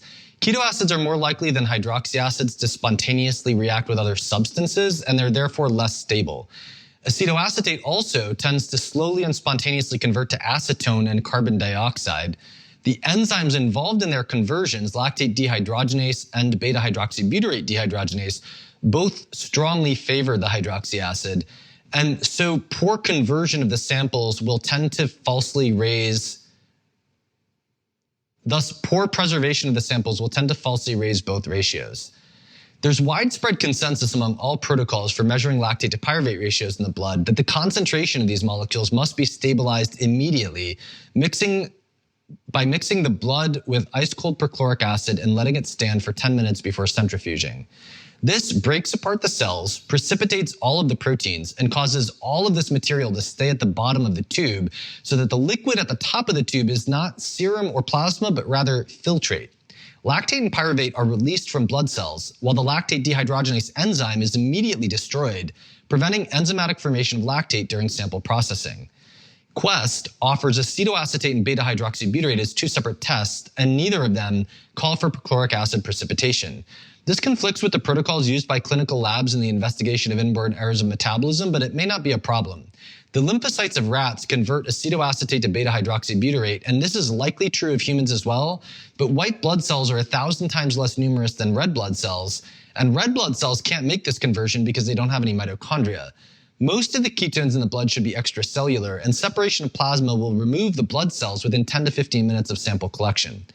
When unprocessed blood is kept on ice, both ketones are stable for up to 6 hours. However, if it is kept at room temperature, up to nearly half of the acetoacetate can be lost within 6 hours without any change in the beta-hydroxybutyrate. This suggests that at room temperature, blood acetoacetate tends to spontaneously degrade rather than be enzymatically converted to beta-hydroxybutyrate. In a series of 80 plasma samples, measured in duplicate with and without perchloric acid precipitation, acetoacetate concentrations were virtually identical between processing techniques. The samples were stored in a -20 freezer until analysis, and the time they were stored for was not reported. Thus, plasma ketone levels are likely to be stable as long as the blood is kept on ice before freezing and the analysis is done in a timely fashion, without any need to deproteinize the sample first. Cells are about 1 million times less numerous in urine than blood, so if the primary stability problems are enzymatic conversions in cells and spontaneous degradation of acetoacetate and pyruvate with insufficient cooling, then all of these compounds should be quite stable in urine that is properly cooled. A study using a small number of in-house samples found that both ketones are stable in urine kept in the refrigerator for at least 1 day and kept in a -20 freezer for at least 6 days. However, 24 hours of storage at room temperature made beta-hydroxybutyrate decline by 13% and made acetoacetate decline by 16 to 82%. This is consistent with the data above for blood and suggests that acetoacetate is particularly unstable at room temperature, but stable when properly chilled. In a study of 9 children with metabolic disorders, when urine was kept on dried filter paper at room temperature, it lost 20 to 25% of its pyruvate within 7 days, but the pyruvate then remained mostly stable for the next 3 weeks. At the time of finishing this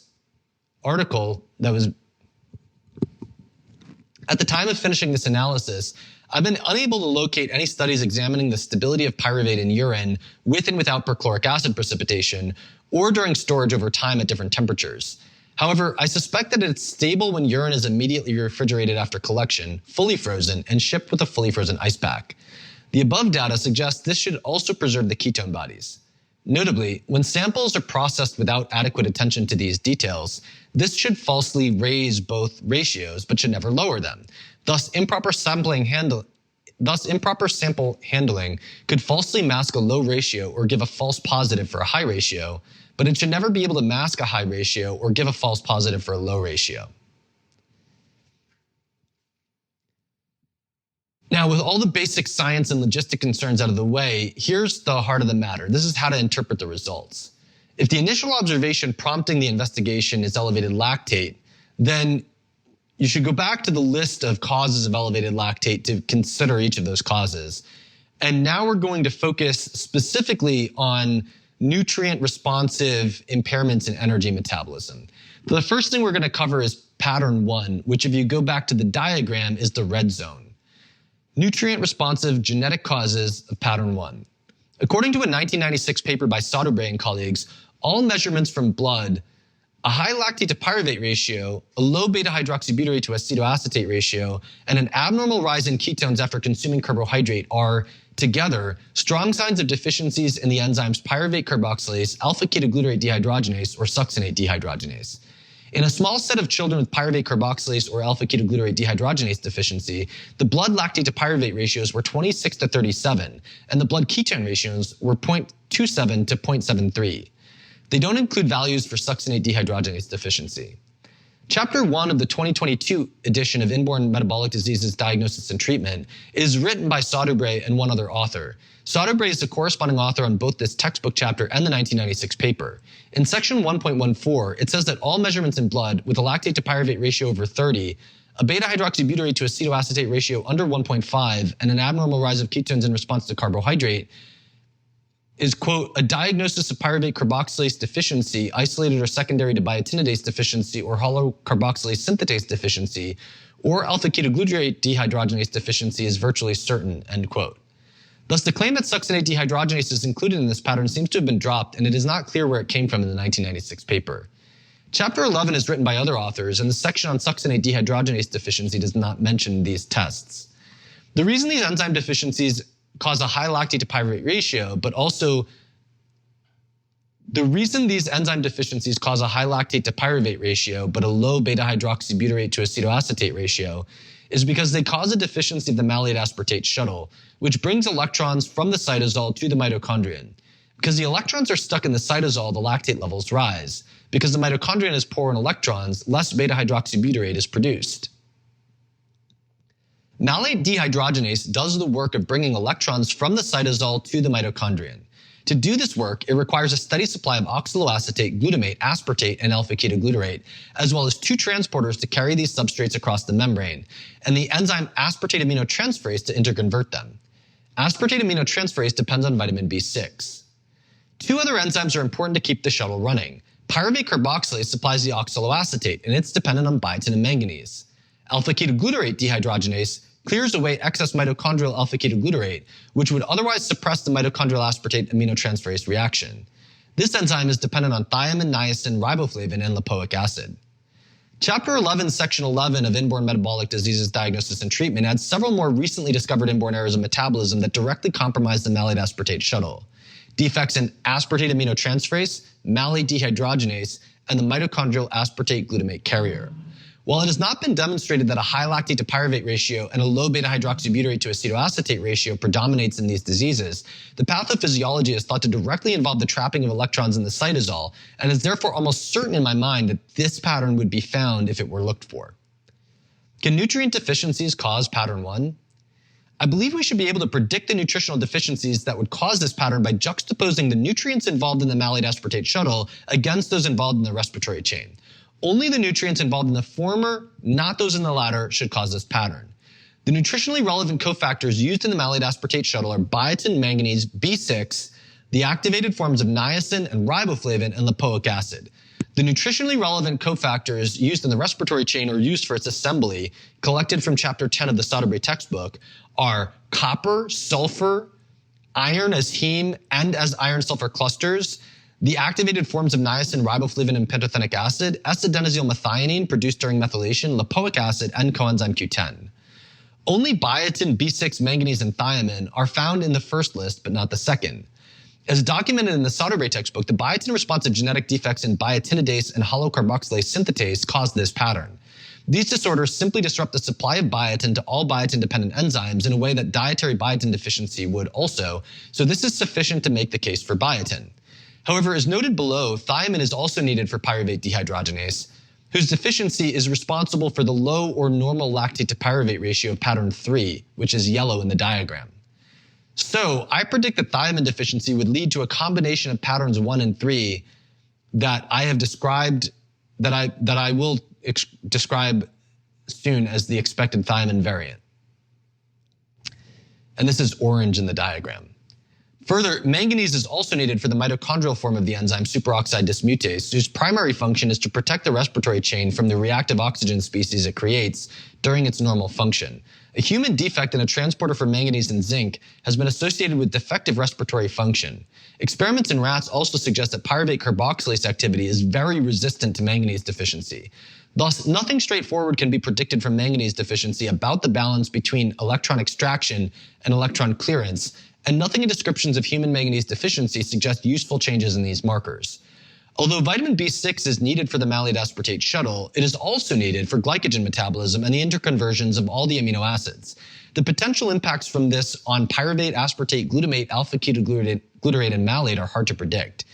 In a study comparing the concentrations of 20 different substances in the plasma of 38 patients with B6 deficiency and 41 healthy controls, lactate and pyruvate were both measured, but the only substances reported as differing were a decrease in phenylalanine and citric acid and an increase in succinic acid. Lactate and pyruvate were not reported, presumably because there was no difference. In an autistic child with combined deficiencies of thiamine and B6, thiamine brought his lactate to pyruvate ratio down from 31 to 12, yet he still had seizures that were later resolved with B6. This suggests that thiamine deficiency has massively stronger impacts on lactate than B6 deficiency, while the neurological consequences of the latter are primarily due to the inability to interconvert amino acid-based neurotransmitters, such as glutamate and GABA. Thus, among straightforward nutrient deficiencies, only biotin deficiency would be expected to result in a clear picture of pattern 1. Nutritional implications for pattern 1. Pattern 1 points to several possible nutritional implications. First, biotin deficiency. See the biotin section of my Vitamins and Minerals 101 Cliff Notes for simple rules of thumb for managing biotin intake, or a much more detailed analysis in my article, High Protein, You Need More Biotin. Biotinidase or hollow carboxylase synthetase deficiencies. These will look like extreme dietary biotin deficiencies and can be treated with doses of biotin at least as high as 5 to 10 milligrams per day.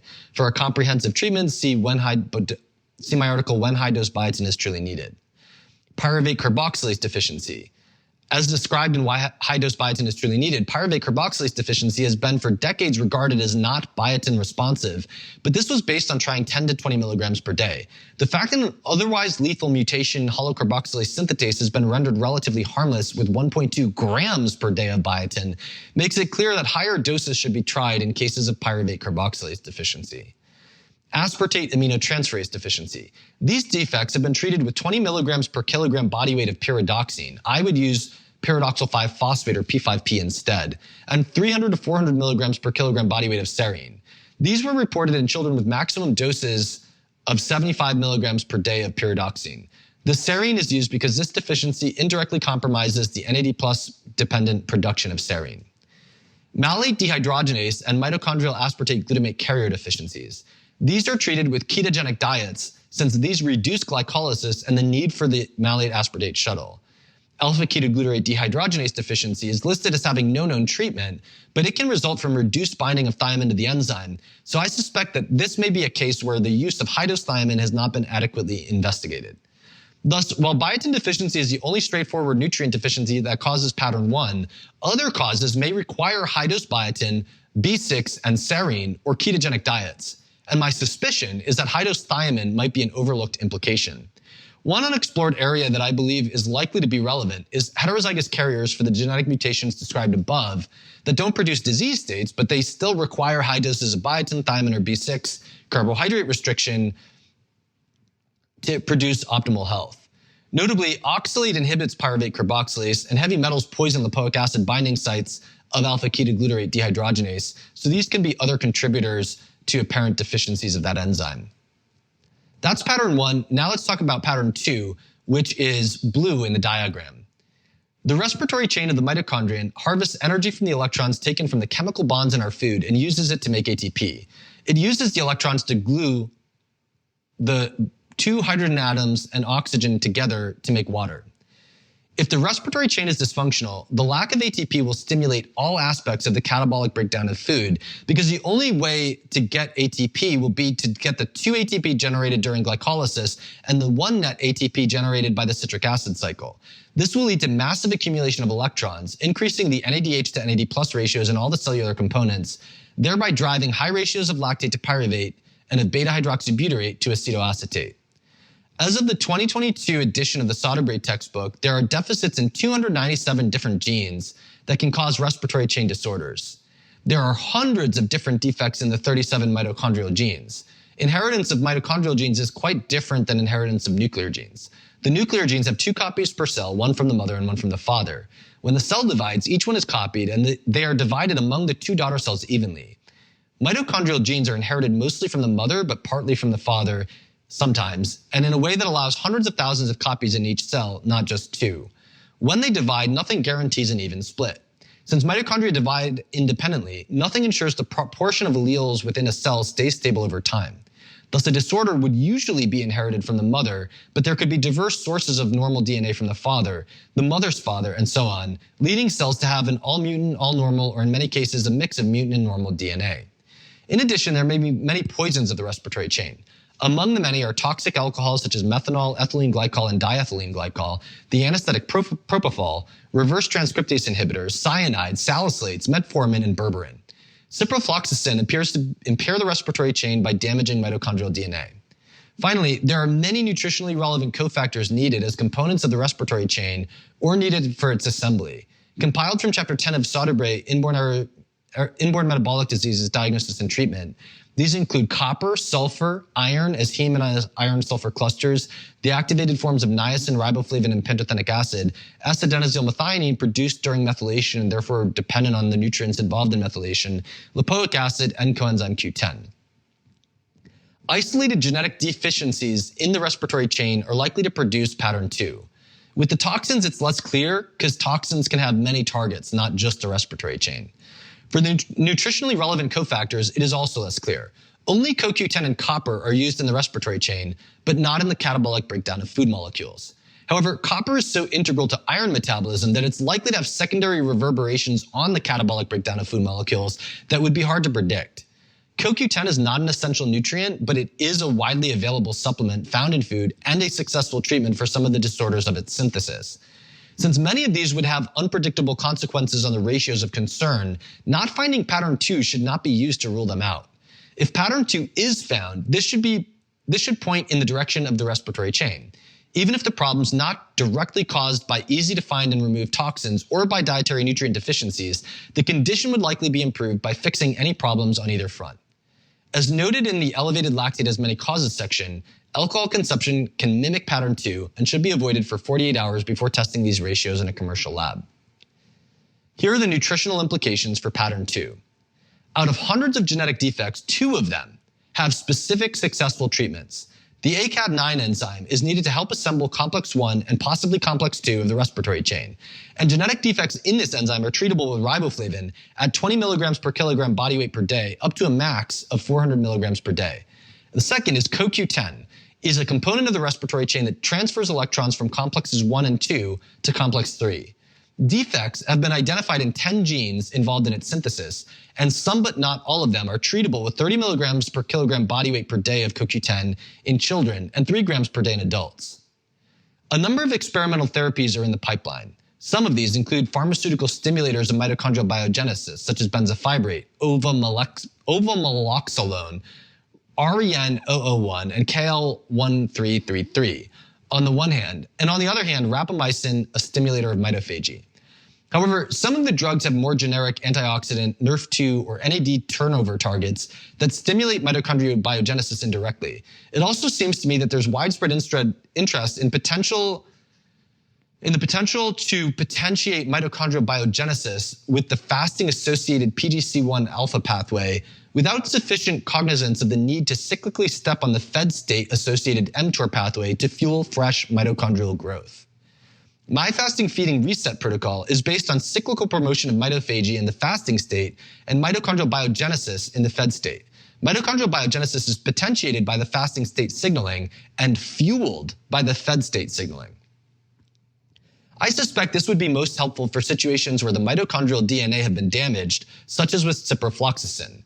Conceivably, it might have benefit in people who have very heterogeneous mitochondrial DNA, where cells may choose to selectively eliminate the mitochondria with more defective DNA and regenerate fresh mitochondria selectively from the more healthy ones.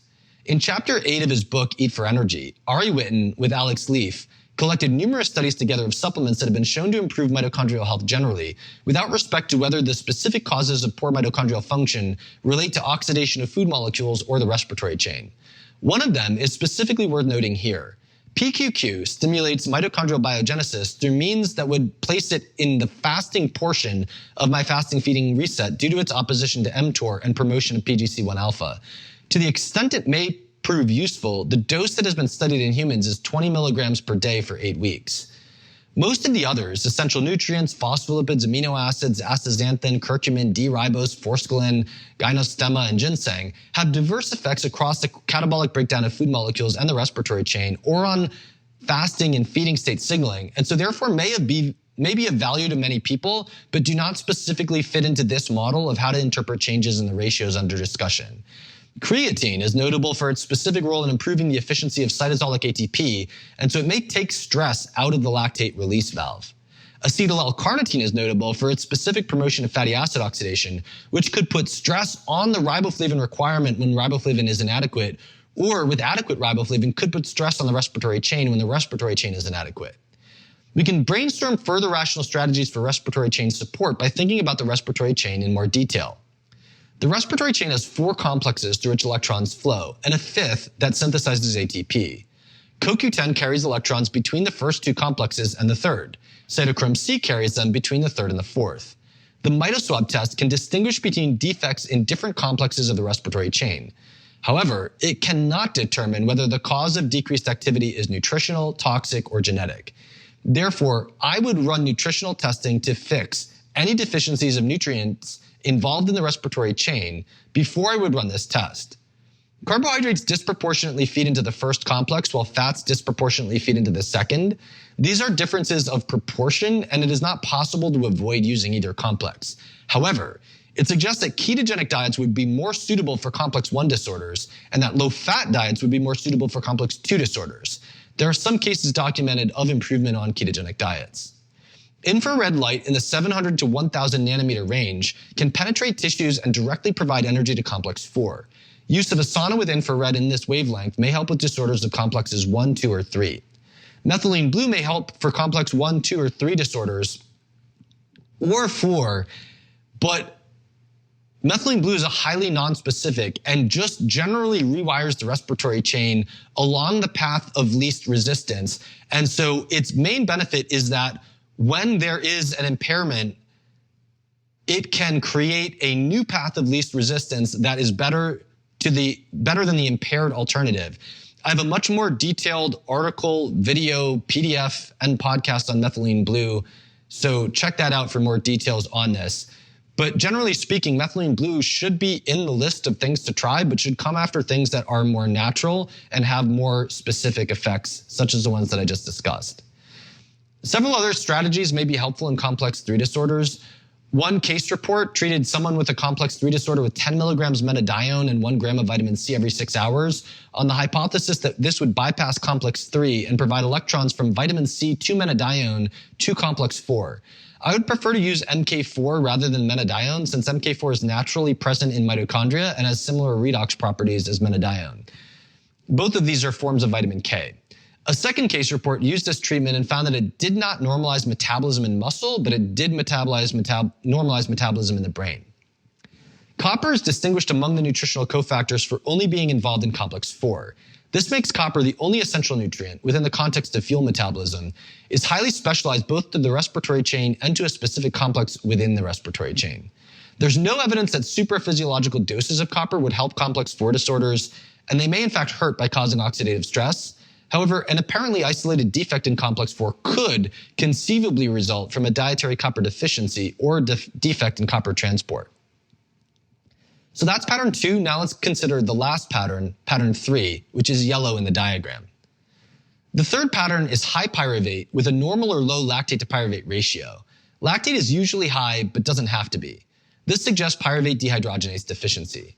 The 1996 Soderberg paper shows pyruvate dehydrogenase deficiency elevating lactate to the 2.4 to 4.6 millimoles per liter range, and pyruvate mildly elevated to 0.21 to 0.45 instead of 0.08 to 0.21, but with a normal lactate to pyruvate ratio of 9.1 to 11.5. In a case report of a 7-year-old boy, his resting lactate was elevated at 3.7 millimoles per liter, and his pyruvate was elevated at 0.4 millimoles per liter, but his lactate to pyruvate ratio was normal at 9.2. However, an exercise test drove his lactate to pyruvate ratio only up to 24.2, whereas controls doing the same exercise had their ratio shoot to 35. One major difference was controls had their pyruvate shoot up but stay within the normal resting range at 0.18, whereas his started high and rose even further to 0.54. The exercise test seems deeply impractical, as it would be hard to generalize from the procedures used for male children to any other demographic, and hard to carry out with any reliability. However, high pyruvate along with high lactate is the distinguishing feature of the pattern. Normal fasting pyruvate is 0.17 millimoles or less per liter. Even after eating or exercising, it doesn't raise higher than 0.21 millimoles per liter. In pyruvate dehydrogenase deficiency, it starts high and goes even higher with exercise. Pyruvate dehydrogenase is dependent on thiamine, lipoic acid, and the activated forms of riboflavin and niacin. It converts pyruvate to acetyl-CoA and is every bit as essential as glycolysis to be able to derive energy from carbohydrate. It is also every bit as irrelevant as glycolysis for the ability to derive energy from fat. 500 to 2,000 milligrams per day of thiamine and ketogenic diets are used to treat genetic disorders in pyruvate dehydrogenase. The ketogenic diet minimizes the need for the enzyme, and the thiamine helps correct deficiencies in thiamine binding to help the enzyme function correctly. Notably, heavy metals poison the lipoic acid binding site of alpha-ketoglutarate dehydrogenase. A thiamine deficiency is not likely to recreate pattern 3 per se, but I would expect it to create a mix of patterns 1 and 3, which I described below. The expected thiamine variant, orange. While thiamine is necessary for alpha-ketoglutarate dehydrogenase, and thus necessary for the malate aspartate shuttle, It is also needed for pyruvate dehydrogenase, the enzyme that converts pyruvate to acetyl-CoA. As I already described, deficient pyruvate dehydrogenase can block pyruvate metabolism and raise pyruvate levels. As noted in Testing Nutritional Status, the Ultimate Cheat Sheet, the most telltale pattern for dietary thiamine deficiency is a combined elevation of pyruvate, lactate, alanine, and glutamate. A low lactate to pyruvate ratio has been found in the cerebrospinal fluid of thiamine biotin responsive basal ganglia disease, which appears to be driven by impaired thiamine transport into cells. On the other hand, an autistic child with combined deficiencies of thiamine and B6, thiamine alone brought his lactate to pyruvate ratio down from 31 to 12. I believe a simple dietary thiamine deficiency or any defect in thiamine handling that broadly impacts all thiamine-dependent enzymes is likely to cause a combination of patterns 1 and 3. Thus, lactate and pyruvate will both be elevated with no clear prediction of their ratio. It could be high, low, or normal. On the other hand, the pattern 1 red characteristic for a low ketone ratio should predominate because thiamine is needed for the malate aspartate shuttle due to its role in alpha-ketoglutarate dehydrogenase. This implies that, like biotin, a lack of thiamine could mask a deficiency in the respiratory chain. And in that context, an excess of thiamine might create an excessive burden on the respiratory chain that might be resolved with respiratory chain nutrients, especially riboflavin or CoQ10. 4 ways the patterns can combine. Consider now that we have discussed 3 primary defects just as there are 3 primary colors. We have defects in the malate aspartate shuttle, red, defects in the respiratory chain, blue, and defects in pyruvate dehydrogenase, yellow. As a thought experiment, what would our 3 secondary colors be? What happens when we mix these defects together? The combination of patterns 1 and 2 makes purple. This should lead to a masking of pattern 2. It manifests as pattern 1 at first, but if you correct the malate aspartate shuttle, suddenly pattern 2 manifests. Example, me. I had pattern 1 until I corrected it by supplementing biotin, then pattern 2 emerged, which needed to be fixed with riboflavin. The combination of patterns 1 and 3, orange, is thiamine deficiency. It's what I described above in the expected thiamine variant. The high lactate to pyruvate ratio and low ketone ratio of pattern 1 has high pyruvate added to it. That neutralizes the lactate to pyruvate ratio but keeps high levels of both. Thus, high lactate, high pyruvate, normal or unpredicted ratio, and low ketone ratio are what you find in the orange pattern of thiamine deficiency. And then the combination of patterns 2 and 3 makes green. This should take the high lactate to pyruvate ratio and high ketone ratio of pattern 2 and add high pyruvate to it, neutralizing the ratio. Thus, it looks like the previous combination, high lactate, high pyruvate, normal or unpredictable ratio, but the ketone ratio is high rather than low. This is what you might get if you're heterozygous for pyruvate dehydrogenase deficiency and for a respiratory chain disorder. Now suppose we combine all 3 to make the brown variant. For example, take someone with a moderate respiratory chain disorder, pattern 2 or blue, who's otherwise asymptomatic and now introduce a thiamine deficiency. The thiamine deficiency adds patterns 1 and 3, red and yellow. This should lead to high lactate, high pyruvate, a normal or unpredictable ratio, and it should mask the respiratory chain disorder until the malate aspartate shuttle is fixed. So just as I unmasked my respiratory chain disorder with biotin, this hypothetical person would unmask their respiratory chain disorder with thiamine. At first, the problem is brown. By removing red and yellow from the mix, one can finally see the blue, and now one can understand that blue, respiratory chain, nutrients may be needed in the balance. Imbalances between nutrients. If we apply the nutrients to the 4 pattern combinations discussed in the last section, we arrive at the diagram that's available in the video and in the article.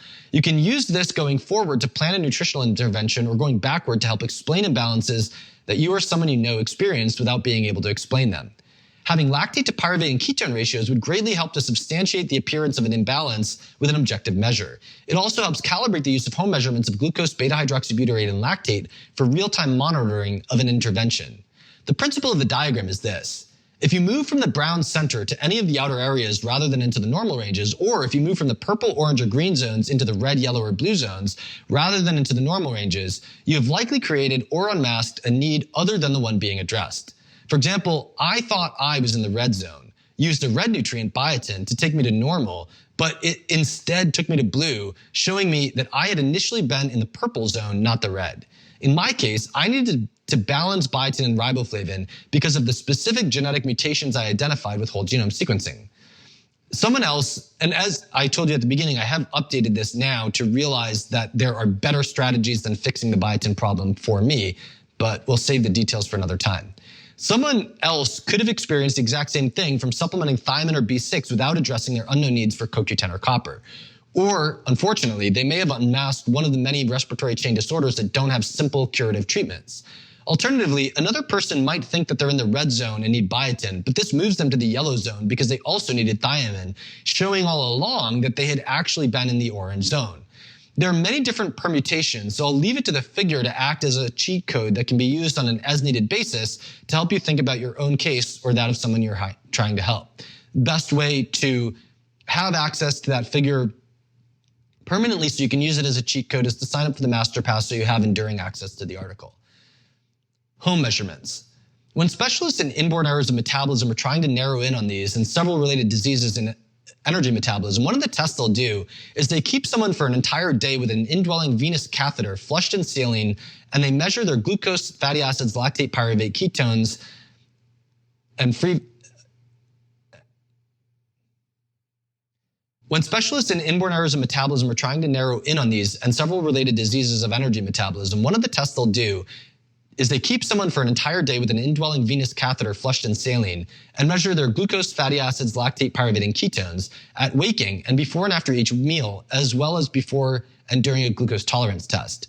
I did something approximating this in my self-experiments in the biochemically unoptimized state, but without being able to test the ratios.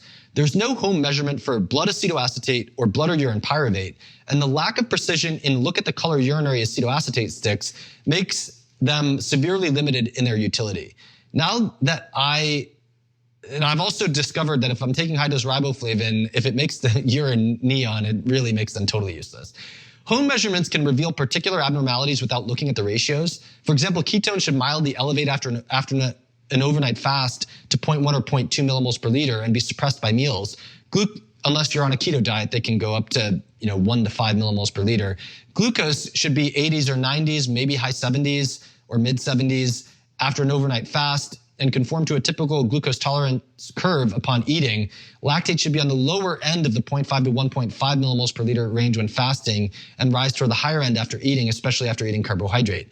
Anything operating backwards, such as lactate increasing in the fasting state and being decreased by meals, a short 5 to 15 minute rise in ketones after eating carbohydrate, abnormally high ketones on a non-ketogenic diet, glucose markedly out of the range, or lactate being increased more by fat instead of carbohydrate, could point in the direction of some of the abnormalities discussed herein. For example, lactate being high in the fasting state and suppressed by carbohydrate can happen in disorders of gluconeogenesis when glucose should be low in the fasting state, or in disorders of the red nutrients discussed in this episode. Ketones rising in response to carbohydrate for 5 to 15 minutes can point toward disorders of the red nutrients, but can also occur in the blue nutrients. Interpreting these home measurements without the ratios is difficult and involves educated guesses. For this reason, I strongly advocate collecting baseline calibration of the home measurements with Quest and Great Plains blood ratios and ketone ratios, and repeating this at major milestones on new supplemental regimens. Putting it all together, interest in pursuing the strategies discussed in this post should begin with one of 4 starting points.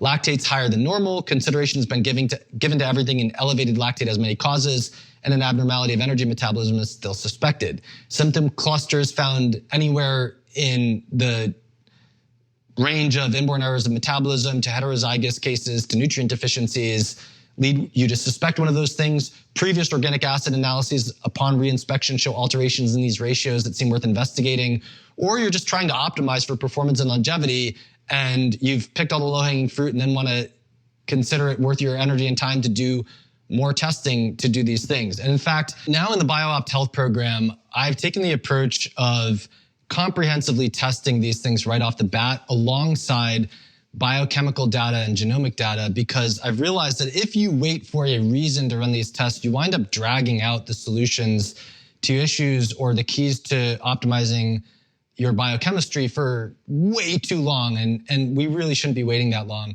So I actually think it's better to just run these things up front. When you want to investigate specifically these ratios, you want the Great Plains Organic Acid Test, the Quest acetoacetate and beta-hydroxybutyrate, and the Quest lactate filtrate. And you can measure D-lactate simultaneously if you're concerned about bacterial sources, but I don't think it's necessary. Home tests are Nova Biomedical Lactate Plus and Keto Mojo for finger prick, glucose, ketones, and lactate. And the Testing Nutritional Status, the ultimate cheat sheet, can be used for comprehensively assessing nutritional status. If you want the full suite of genomic and biochemical data with my analysis, you can sign up for the BioOpt Health program at bioopthealth.com. Please remember that I'm not a medical doctor. This is not medical advice. I do not diagnose or treat patients. If you're in an emergency, seek medical treatment, and before you implement anything in this article, please discuss it with your physician. Under all circumstances, the proof is in the pudding. Does this model lead you to better health or better performance? Does it at least optimize your markers and not leave you with any unsolved problems? That it works will be the confirmation that the model was what you needed. And if this model helps you realize anything useful about your current or past experience right off the bat, head over to the Substack article where the link is in the description and let me know in the comments.